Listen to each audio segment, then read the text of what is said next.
Hello students, good morning. कैसे हैं? आइए, आज हम गोस्वामी तुलसीदास जी के जीवन चरित्र के बारे में पढ़ रहे थे। उसमें कुछ बिंदु हम पढ़ चुके हैं। उनके माता पिता का नाम, उनका जन्म, उनका जन्म स्थान, उनके बचपन का नाम और उनके शिक्षा दीक्षा तक हम पढ़ चुके थे। अब हम पढ़ते हैं उनकी रचनाएं कौन कौन सी हैं। उनसे पहले उनका विवाह, तुलसीदास जी का विवाह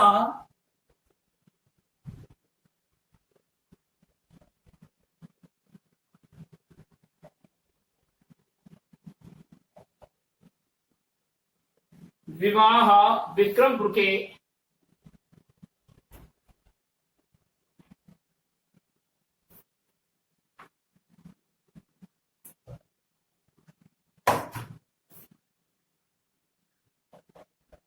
उत्तर प्रदेश के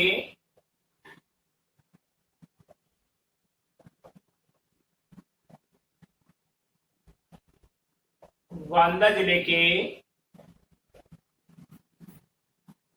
विक्रमपुर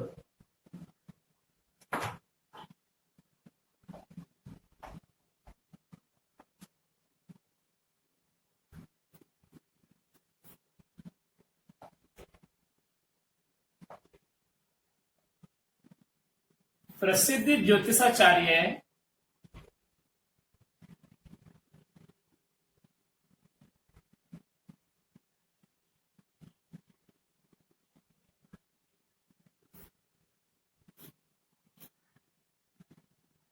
उत्पन्न कन्या रत्न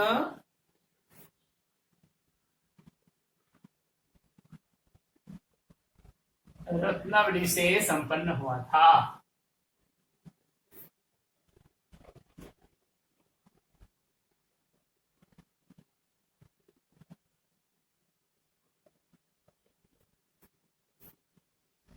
रत्नावली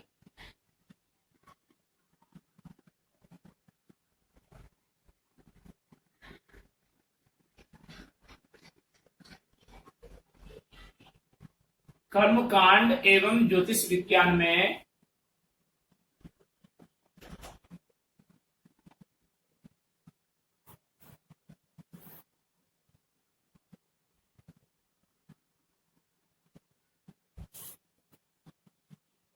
दीक्षित थी।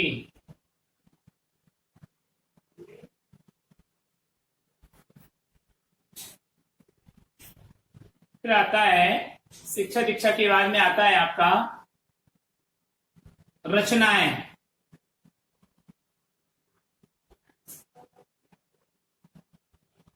या कृतियां, रचनाएं या कृतियां। तो आप देखिए तुलसीदास जी की कौन कौन सी रचनाएं। तुलसीदास जी ने अनेक रचनाएं लिखी हैं।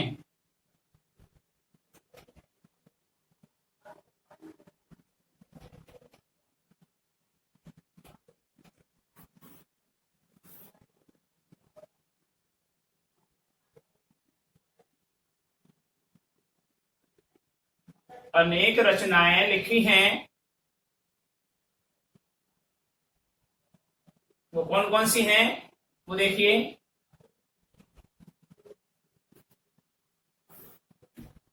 किंतु उनकी प्रमुख रचनाएं इस प्रकार हैं।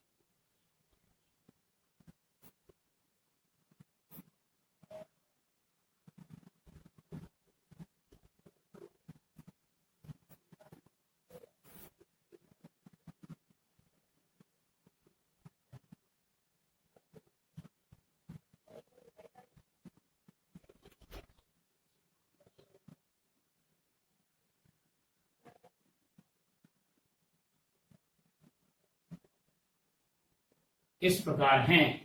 तो देखिए कौन कौन सी रचनाएं हैं उनकी। सबसे पहले लिखेंगे आप कवितावली,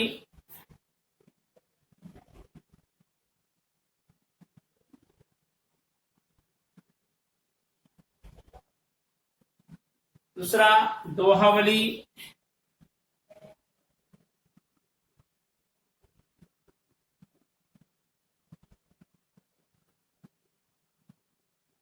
कवितावली, दुआवली, गीतावली,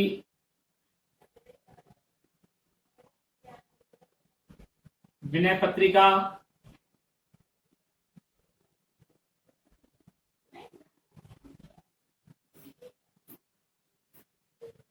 कृष्ण गीतावली,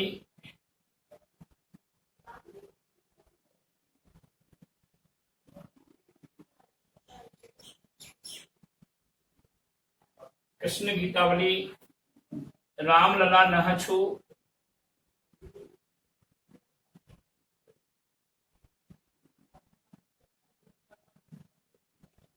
पार्वती मंगल,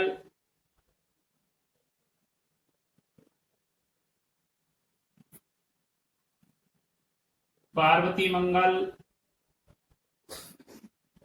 जानकी मंगल,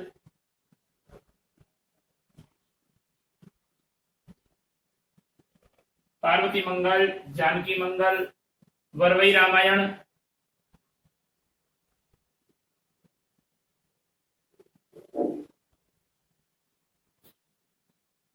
हनुमान बाबू को,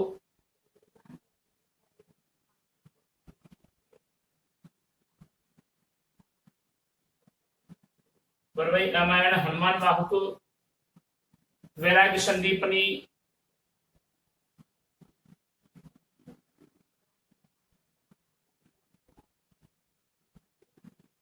वैराग्य संदीपनी देखिए, और रामचरितमानस,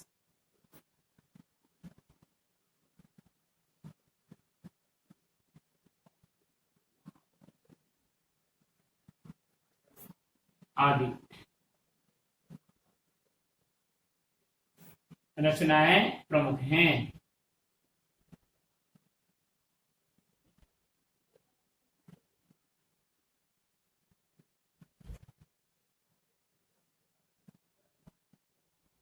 ये उनकी रचनाएं हैं। रचनाओं के बाद में आता है उनका मृत्यु।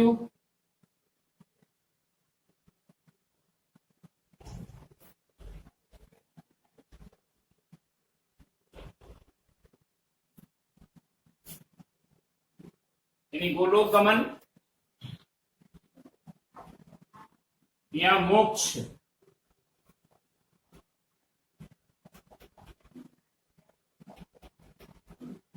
या गोलोक गमन।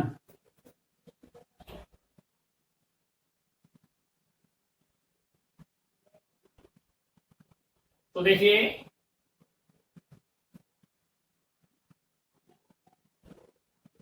विक्रम संवत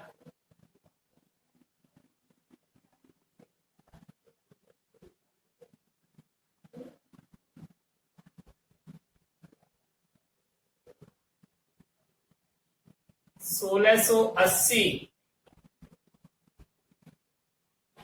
विक्रम संवत 1680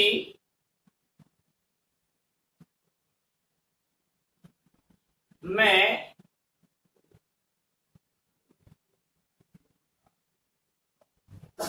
काशी में स्थित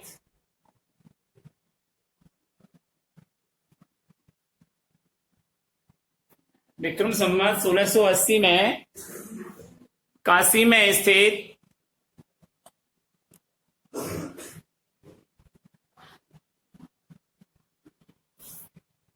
गंगा नदी के किनारे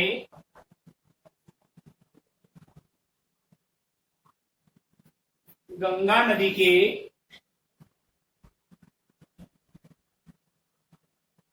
तीर पर गोस्वामी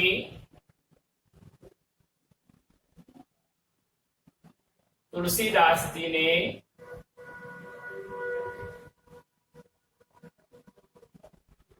गोलोक गमन किया।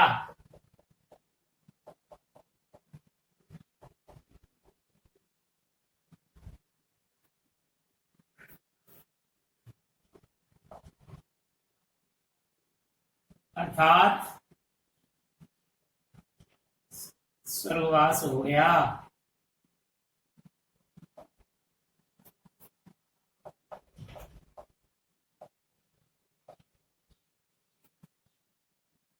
ये था इनका सामान्य जीवन परिचय। अब आता है शिल्प सौंदर्य। शिल्प सौंदर्य के संदर्भ में हम आपको बताएंगे कि शिल्पगत विशेषताएं क्या होती हैं, और बाकायदा प्रश्न पूछा जाता है, दोहा दे दिया या पद दे दिया और पूछा कि इसका शिल्पगत सौंदर्य स्पष्ट कीजिए या शिल्पगत विशेषताएं बताइए। तो उसमें आपको शिल्प सौंदर्य लिखना होगा। तो आप लिखेंगे शिल्प सौंदर्य।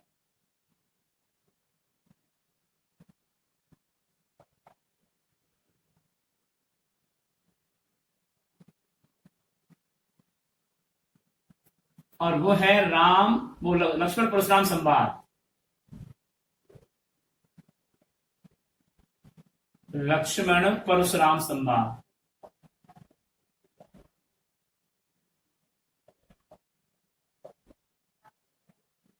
इनका आपको क्या करना है, सिर्फ सौंदर्य लिखना है। तो देखिए बिंदु नंबर 1, काव्य भाषा।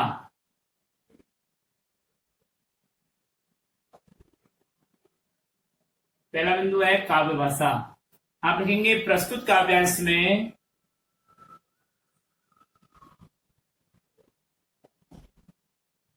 काव्यांश में सरल, सरस,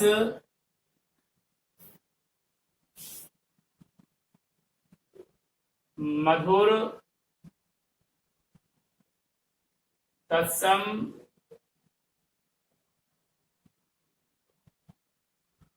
तद्भव,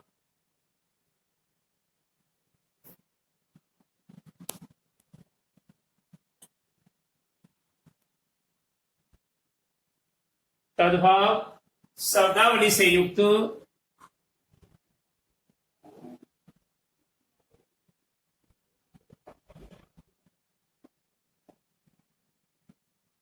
मुहावरेदार,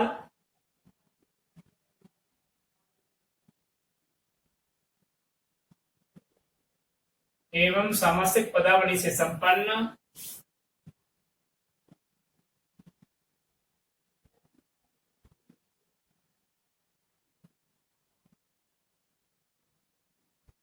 सामासिक पदावली से संपन्न,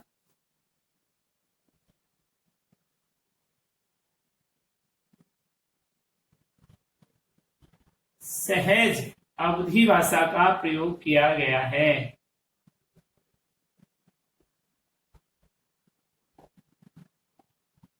अवधि भाषा का सौष्ठव प्रयोग किया गया है।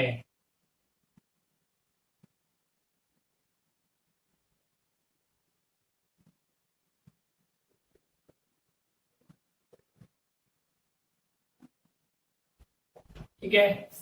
पॉइंट नंबर 2,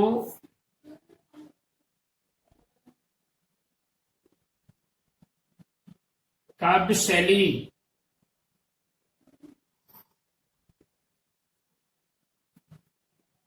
काव्य शैली में लिखेंगे आप प्रस्तुत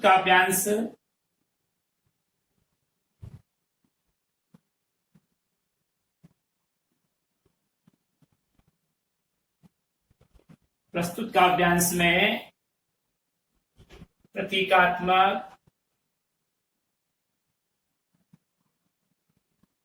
लाक्षणिक,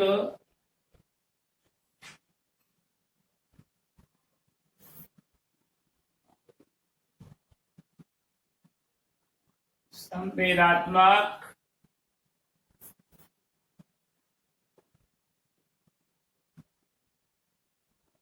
संवादात्मक,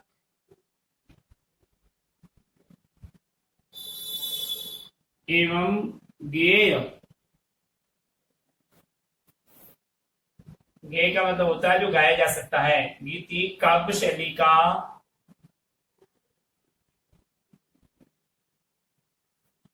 शैली का अद्भुत प्रयोग किया गया है।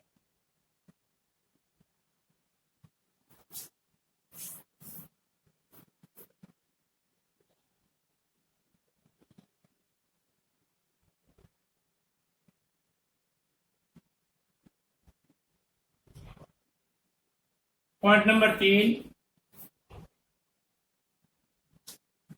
आइए शिल्प सौंदर्य का बिंदु नंबर 3, और वह है काल या युग।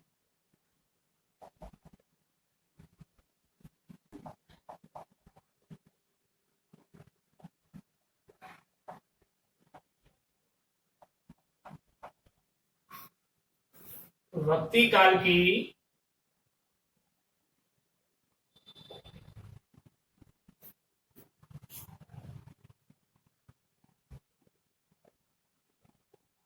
सगुण राम भक्ति शाखा की काव्य रचना समाहित है।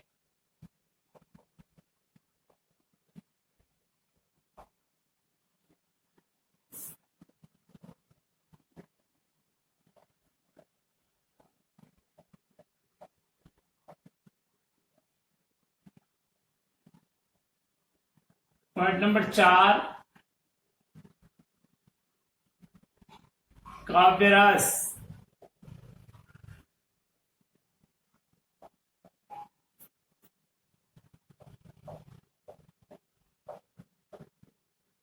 उपर्युक्त काव्य में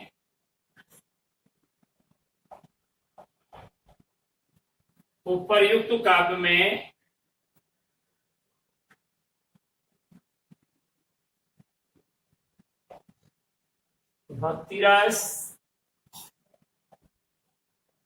वीर रस एवं शांत रस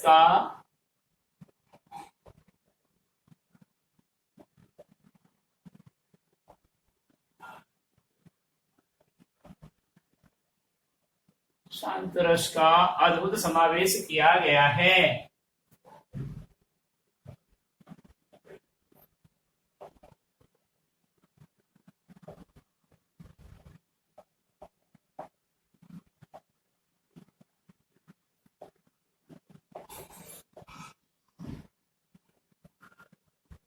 ठीक है, नेक्स्ट लिखेंगे आप काव्य गुण।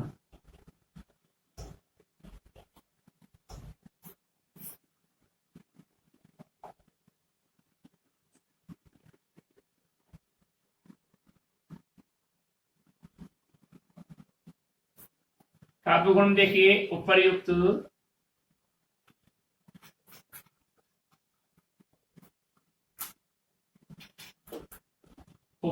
काव्य में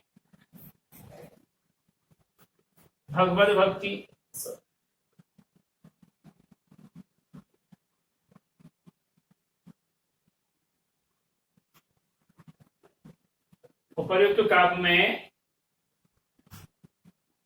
माधवोज और प्रसाद,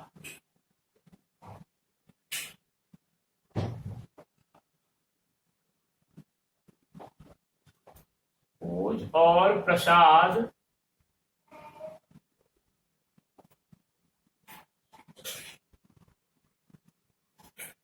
काव्य गुण समाहित हैं।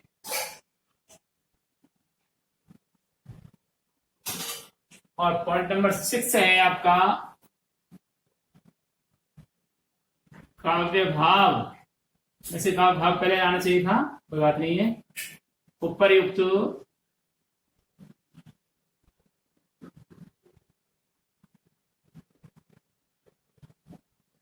काव्य में क्या उत्साह, पहले भगवत भक्ति में देखिए,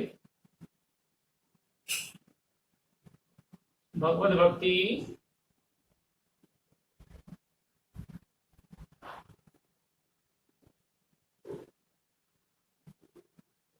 उत्साह, भगवत भक्ति उत्साह, उपहास, क्रोध,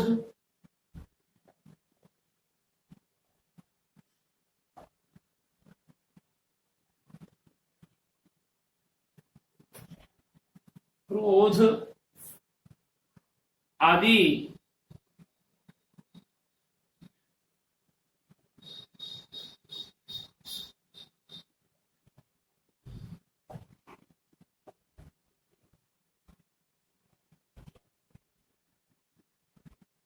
काव्य भाव समाहित हैं, आदि स्थायी भाव समाहित हैं।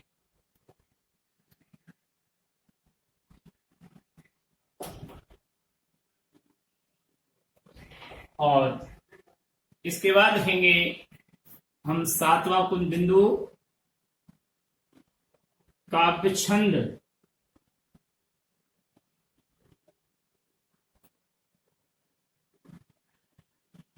उक्त पद्यांश में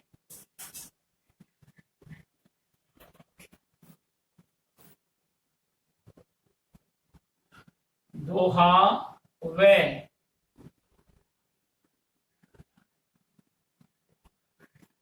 चौपाई,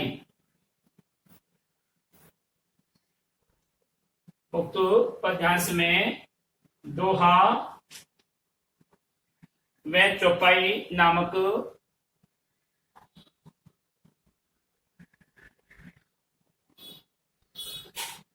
काव्य छंद समाहित हैं।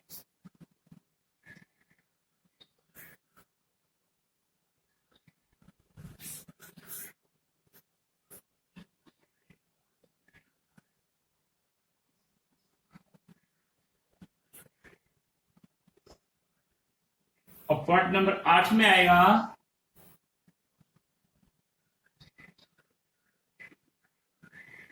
काव्य अलंकार।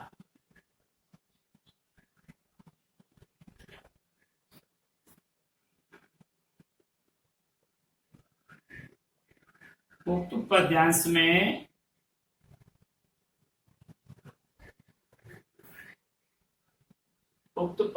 में अलंकार में आएंगे रूपक,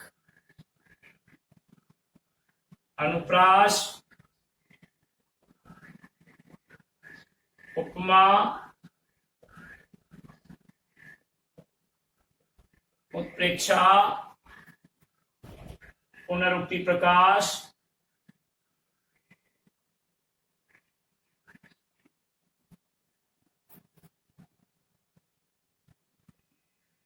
पुनरुक्ति प्रकाश, अतिशयोक्ति,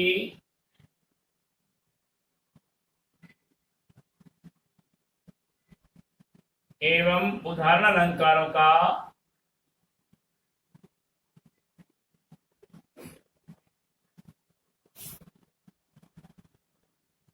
आदि अलंकारों का प्रयोग किया गया है।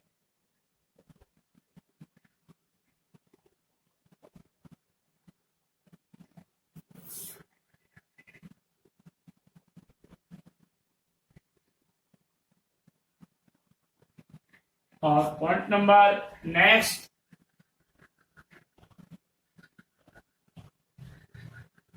आप देखिए बिंदु नंबर 9, शब्द शक्ति।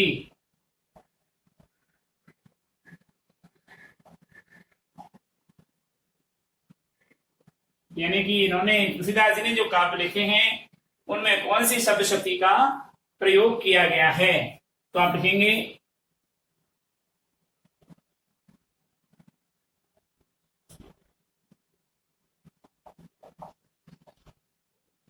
प्रस्तुत दोहों में, प्रस्तुत छंदों में, छंद करो इनको, प्रस्तुत छंदों में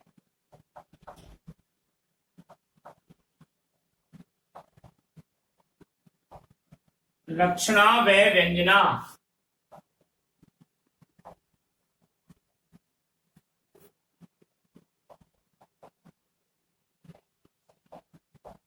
शब्द शक्तियों का स्पष्ट प्रयोग समाहित है।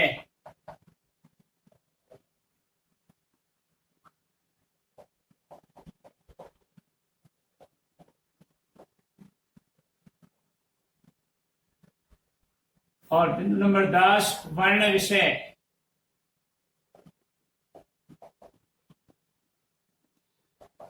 वर्ण विषय जो है इसमें वो लिखेंगे आप, उक्त छंदों में राम लक्ष्मण परशुराम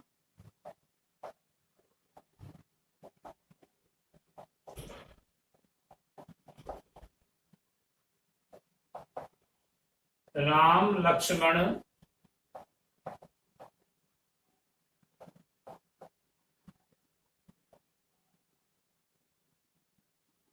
परशुराम के परस्पर संवाद का उल्लेख किया गया है।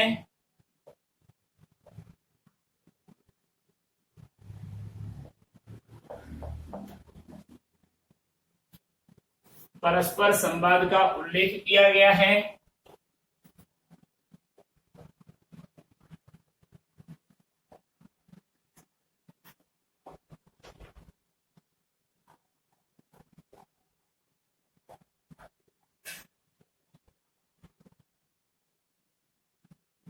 धनुष भंग व परशुराम के क्रोधित होना।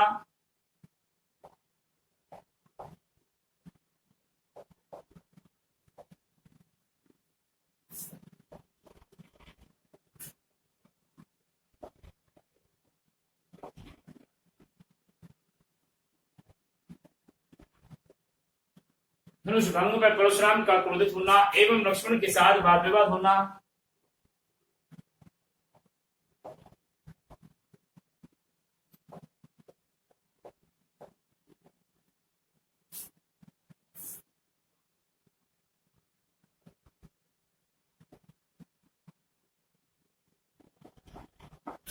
एवं लक्ष्मण के साथ वाद विवाद होना पद्यांश का वर्ण विषय है।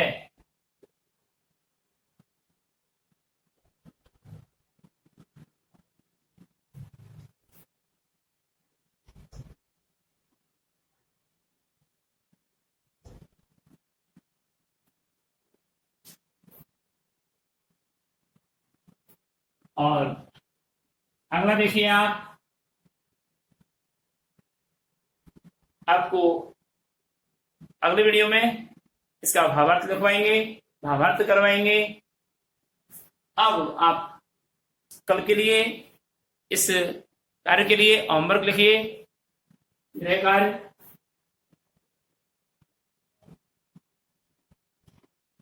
Question number 1,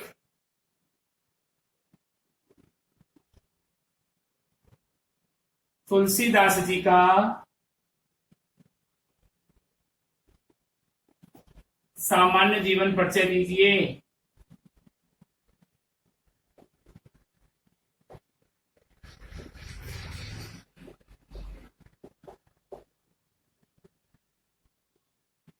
question number 2, Lakshman Parshuram संवाद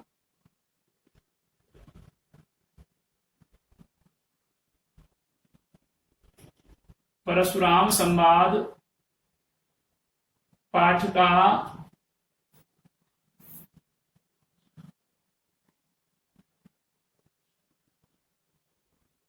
शिल्प सौंदर्य लिखिए।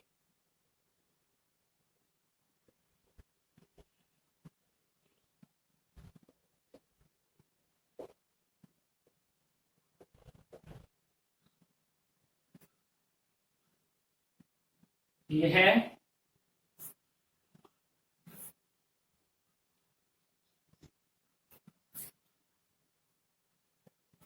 देखिए आपका कल टेस्ट है, मंडे टेस्ट है। मंडे टेस्ट में आप लोग कल ही आप कॉपियां मुझे भेजें। परसों आने वाली कॉपियां यानी ट्यूसडे को जो कॉपियां मेरे पास आएंगी मैं उनको कदापि जांच नहीं करूंगा, क्योंकि इसमें एक्टिवनेस आपकी नहीं है और आपको ये ज्ञान होना चाहिए कि एग्जाम समय में ही आप कॉपी सबमिट करें और उसी समय में ही आप पर्टिकुलर समय में आप काम पूरा करके और तुरंत कॉपी पर जाके सबमिट करें, जिससे आपका सही आकलन किया जा सके और आपको निर्देश दिया जा सके। अन्यथा आपकी कॉपियां तो कई स्टूडेंट्स ऐसे हैं जो कॉपियां 2-2, 3-3 दिन बाद भेजते रहते हैं। जैसे कॉपी जांच हुई, उसमें जो करेक्शन किया, हमने जो इंस्ट्रक्शन दिया, जो गलत किया उसको करेक्शन करके और दूसरा स्टूडेंट जब देख लेता है तो उसको शुद्ध करके फिर अपनी कॉपी भेजता है। तो ये अब नहीं चलेगा और आपकी कॉपी नियमित रूप से आए और सबकी सब कॉपी कल ही आ जाए तो निश्चित रूप से आपका 7 दिन के अंदर अंदर। कई बच्चों की शिकायत है कि सर आप कॉपियां नहीं भेज रहे हैं, तो कॉपियां उनकी आ चुकी हैं जिनकी मंडे को ही कॉपी सबमिट हो चुकी थी। ट्यूजडे को सबमिट होने वाली कॉपी मैंने बिल्कुल जांच नहीं की है और न ही जांच करूंगा, इसलिए मंडे को ही आप सारी कॉपियां सबमिट करें, बेहतर होगा। आपका रिजल्ट भी अच्छा होना चाहिए। आप ढंग से वीडियोस देखें और नियमित रूप से होमवर्क करें। आपकी प्रैक्टिस से आपकी राइटिंग भी सुधरेगी और आपकी योग्यता में निखार भी आएगा। अब हम आपसे विदा लेते हैं, कल फिर मिलेंगे। तब तक के लिए आज इजाजत चाहते हैं।